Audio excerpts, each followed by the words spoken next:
life, sex, goals, and oh, hell knows, this is Midlife Craving.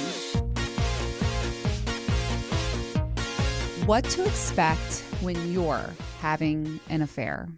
I know that this episode is going to pique a lot of interest, but it's been something I've really been wanting to talk about. Actually, I want to have like a couple of shows based on this, what to expect when you're ... Like, there's a lot to talk about. You know, like those books you read, like when you get pregnant, what to expect when you're expecting, or getting married, or any other positive thing that can go on in your life, when in reality, I feel like that's not very real. And there's no like it's just live happily ever after, but there's so much shit that happens in midlife that nobody talks about. Like what to expect when you're divorcing. I'm actually working on an episode with someone that I contacted, or what to expect when you're a single parent, what to expect when life isn't what you thought it was going to be, right? So all of these things, I want to talk about them. But for today, let's talk about affairs, okay? I have lots of notes on this. You know, so many people in my life right now are in affairs. And I feel like because I'm such an open person, they feel comfortable sharing and talking to me about it, which is fine. But I feel like it's so prevalent and no one talks about it. Okay. Someone's either in an affair, they've been having an affair for a long time. I know someone that has a whole ass other family somewhere.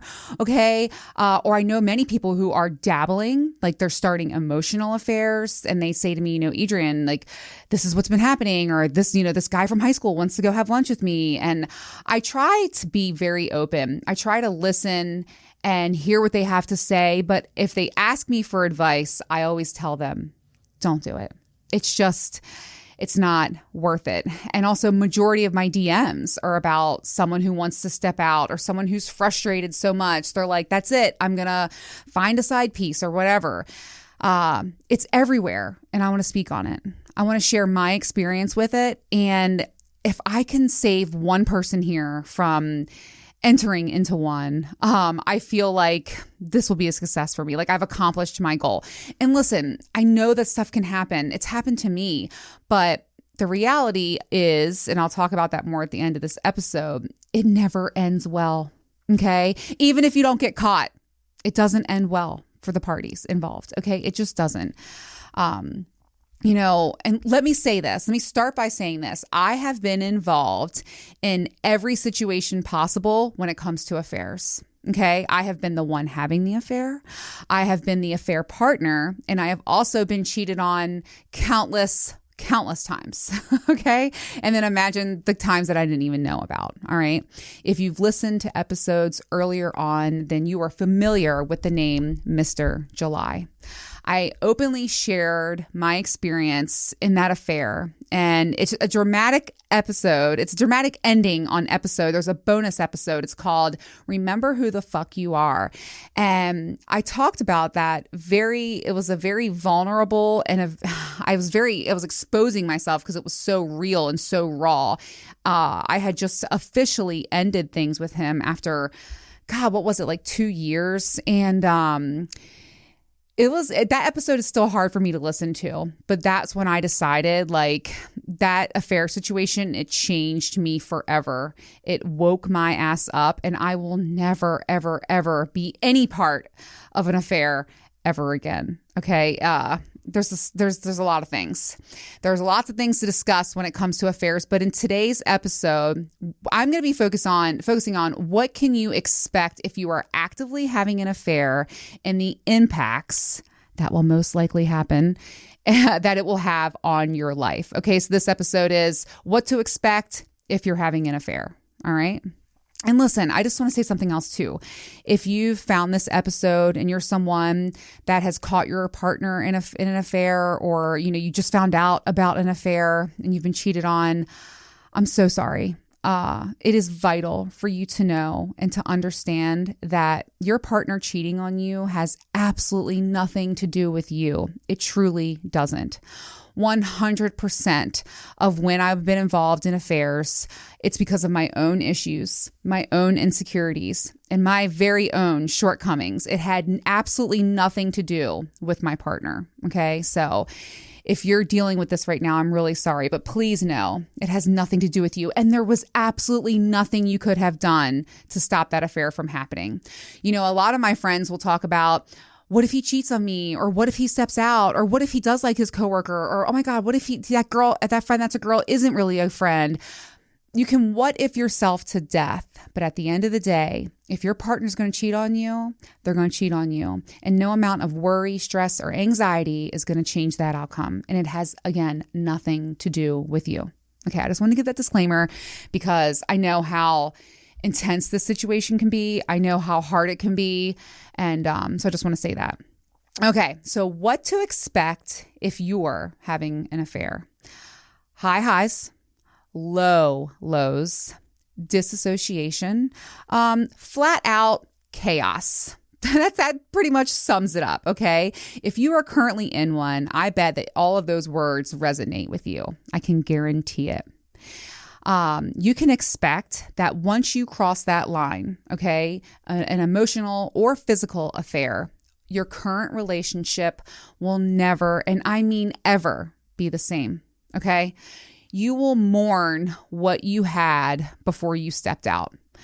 Trust me, like even in relationships that were hard and toxic for me and I knew I needed to get out of, after you make that first move, there's no going back. And you will often say to yourself, oh, I wish I could just go back. I wish I wouldn't have done that. So I will warn you that your current relationship, the one you're stepping out on, it will never, ever, ever be the same. Okay. I tell anyone who talks to me before they get into an affair or if they're entertaining the idea of one, don't do it. The chaos it causes is simply not worth it. Okay. If you're in an affair, you can expect to get lost in the sauce, aka what I like to call the affair fog. I actually used to call it the mist. Like I would text my friends and be like, I'm in the mist. Affair fog is a very, very real thing. Your brain is literally on drugs. Okay. Like that dopamine is so real and you will chase those highs. Okay. You will get reckless and eventually slip up. It's so unbelievably rare when affairs don't get figured or found out. Eventually someone somewhere makes a mistake. When I talk about being reckless and chasing that high, I remember at the very tail end of Mr. July and I's involvements, it was to the point where we had already got caught once. Actually, yeah, we got caught once. Yeah. Once before. I'm trying to remember. We got caught so many fucking times. I can't remember. Anyway, I remember he had to stash his phone at the gym and then I met him at the hotel. I had actually, and this is something that I have never done and I never will do again, because one thing about me, I know I'm wild, but my priorities are always straight. But I had actually hired a babysitter on a Sunday. I'm mortified and embarrassed to admit that, but this is real.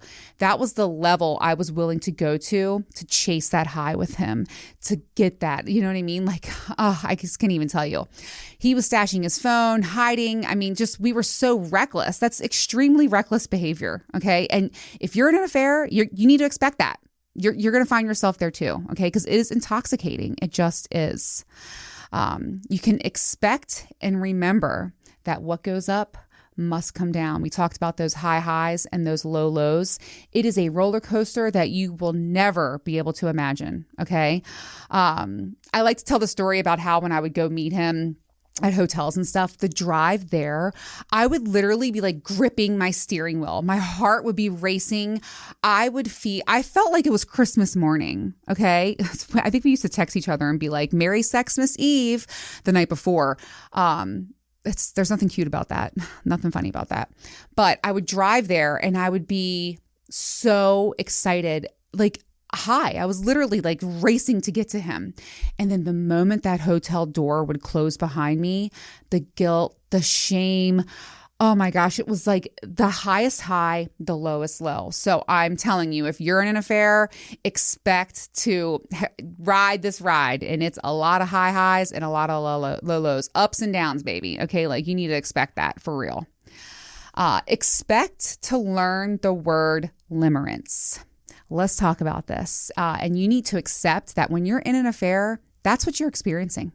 It's not lust. It's not love. It's simply not. And once you can learn the word limerence, I'm going to define it here in a second, it is vital to you because this is what you're going through. Okay, so limerence is a state of mind that describes intense, obsessive, and involuntary infatuation or romantic desire for another person.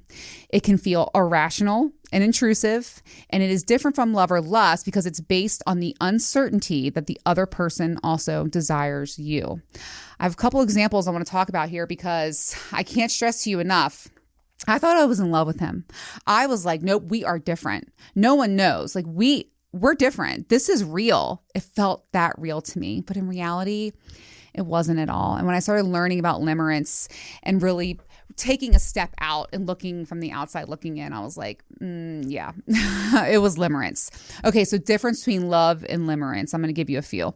Love is a solid connection inspired by adoration. Limerence is a brief moment of immense attraction. That's an affair. Love takes months to develop. Limerence occurs almost instantaneously, right? It's like love at first sight. You are all in with this person. You have never felt so in love in your whole life. That's limerence. Love is an emotional bond. Limerence is mainly physical and idealistic attraction. That's such a huge word, right? Like I still to this day, after spending 2 years with him on and off or whatever, I don't know who Mr. July is. I don't know what he's like when he has a bad day at work. I don't know what it's like to pay bills with him. I don't know what it's like to know struggles that he's going through. I was idealizing everything about him in my attraction with him. Okay. All right. Love is rational thinking. Limerence is guided by emotions. Love is mutual trust. Limerence is mutual magnetism. Those magnets, and they're strong. They're so strong.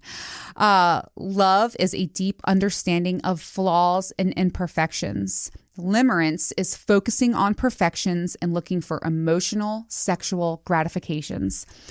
Oh my God, that was like us summed up. I didn't know anything negative about him. All I saw was the good. Of course, it's fantasy land, right? But when you're in it, like I really thought, I was like, oh my gosh, like I really care for him. Yeah. It's easy to laugh about it now, but when you're in it, when you're in that affair fog, it's no joke. Okay. And if you're in an affair right now and you've been feeling these things, like I for real, like go check this out. Limerence versus love. Like it will help snap you out of it a little bit. Okay. So love is selfless behavior. Limerence is self-centered desires. Like you're in it for each other and your soul selfish reasons. That's an affair. Okay. Love is couples present themselves as they are. And limerence is couples show each other only the best of their personality. That's what an affair is. Like I said, Mr. July doesn't know me. He doesn't know who I really am, and I don't know him, even though you think you do. It is a fantasy. It's kind of a lie. It's not real. And so it's very important to distinct between love and limerence, right? There's a distinct difference. Okay. I also, like I was talking earlier, I think it's very important to take a good look from the outside. Like, what does it really look like from the outside, that whole affair? I'm pretty sure most of you will agree it's not a good view. Okay, it's not a good look. Deep down that you are spiraling. It's not love. Okay, it's limerence. And the outcome for your entire situation is not, the two of you holding hands, skipping off into the sunset together. It's just not fucking real. When I think about the Mr. July stuff, I think, what did I expect? That his wife would just be like, you're right. You two are just meant to be together. I'm so happy for you. I support this. Yeah, let's go to our kids' fucking weddings and anniversaries and celebrations. And we'll all just be one big happy family. And then when my family meets him, my friends know him and they know how we got into this together. No big deal. Everyone will accept it. They all will agree. We are just meant to be. I mean, it's not real. It's fantasy.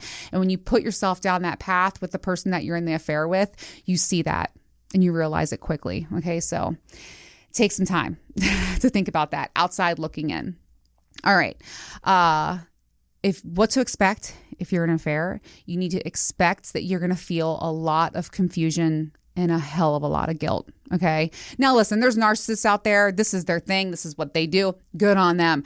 But if you have any empathy at all whatsoever and you're a decent human being, you're going to have a lot of confusion and you're going to have a lot of guilt. Okay. I think it's one of the most mind-fucking things about the affair is how wild it is that you could be fleeting one moment and then failing entirely the next. And how alarming it is too, like your affair, you become so dependent, like your emotions are so dependent on what's going on in that current affair. It has like a big grip over your real life and your current relationship. And yet you have to like suffer in silence. Like I remember Mr. July wouldn't text me back and I was like, what's wrong? What's going on? Then I had to like play house with, my current relationship and pretend that everything's fine, right? Like you're suffering in silence and you're mad at your affair partner, but you can't say, gee, honey, I'm really sad and upset today because my boyfriend's mad at me or my boyfriend and I are having a fight. You know what I mean? Like think about that. It's crazy. If you're in an affair, you can expect for your life to implode. Okay. And I'm not being dramatic when I say that, whether it involves your partner or not, the implosion, it happens, okay? We aren't meant to keep secrets. It's like drinking poison, and it doesn't taste good, okay? It is thrilling and exhilarating at first, but we are not good, normal people. We are not good at living double lives. You start to feel like completely dismantled and as if you've been splitting yourself up. It's the most disjointed and detached feeling ever, okay? And at some point, everything's going to come to an end. It could crash and burn, like your partners can find out. That's a high probability. Or you can end it and then have to process that while pretending all is well in your current relationship and we're back to square one. And the new reality is now often worse than what we originally began with because now we're harboring this massive secret and dealing with all of these emotions in silence and alone, okay? I know some of you are thinking, yeah, but we're in love. Like we're different. Like me and Mr. July, like we were different. This is going to work out. Sure, Jan. But how strong and how secure is your foundation going to be with the person you're having an affair with, right? You know what they're capable of because they did it with you. All right. Will you be secure? I truly believe that the way that you step into a relationship is most likely going to be the way you're going to step out if you do. Okay. The odds are in your favor for that. So think about it. And again, think about the implications about how tough it's going to be living with all of that history and how you guys began. How will it impact your family, your children, friends? I mean, it's a lot. Okay. I would say that, anyone who survives an affair and they end up with their affair partner and they live happily ever after, right? They are absolutely the exception. They are not the rule. Okay. This is some heavy stuff that we're talking about. I know, but from my experience, and I know that many of you are in these experiences, they're very real for you. And if you find yourself in an affair or you're thinking about being in one, just don't do it. Okay. I can honestly say, I think that anyone that's been in an affair, most of us absolutely regret it. The short high was not worth the long lasting negative effects. It's not. So what can you do about it? If you are currently in an affair, take a glance at your life from the outside looking in, right? And acknowledge it. Give yourself that reality check. Think about the limerence, okay? Define what's really going on. Like an unbiased opinion of yourself. Have that, what's the word I'm looking for? Jesus, like not self-control, like self-awareness, like have the self-awareness. Okay. And if you're on the edge of finding yourself into an affair, run, do not walk to the nearest exit. Okay. I mean, this might mean something crazy, like you need to change your job or change your gym or maybe even move, but whatever it takes, get away from it and try as hard as you can not to get involved. Do not slip, fall, and land on top of them. Okay. Like we're not going to be doing that. Something else that you could do with the self-awareness is to work on yourself, right? Affairs are almost always because of a void or an issue that we're facing internally with ourselves, right? Work on yourself and then work on your relationship. And I want you to think about something, the energy and effort that you are putting into that affair partner, or maybe that emotional affair that you've started. If you put half of that into your current relationship, things can really turn around for you. So I want you to do that. And I also want you to know it's never too late to change your mind and to change your life and redirect your life to a better path for you, okay? Acknowledge it, accept it, and work on it, and try to find true happiness within yourself. I think that's huge. And listen, I'm looking in the mirror when I say all these things. I've been there, I've done that, and I don't want or wish that for anybody. And I know so many people. I had a friend talk to me the other day about how he was having an affair. It went a little too far. And now he's just so heartbroken, but his wife doesn't know. Like, that's really fucking hard. And this is this real stuff that happens. And so I hope that this has touched some of you if you're in an affair or you're thinking about being in one, and you can see that there is a way out, or maybe this helped you just a little bit. I hope so. Okay, if you have thoughts on this, or if you have any questions you want to ask me, do not forget that I am now dropping episodes every week. So next Tuesday will be Ask A. You can ask me anything on my website, midlifecraving.com, or head over to Instagram at midlifecraving and send me a DM. I will answer your questions next Tuesday. I will see you next Tuesday.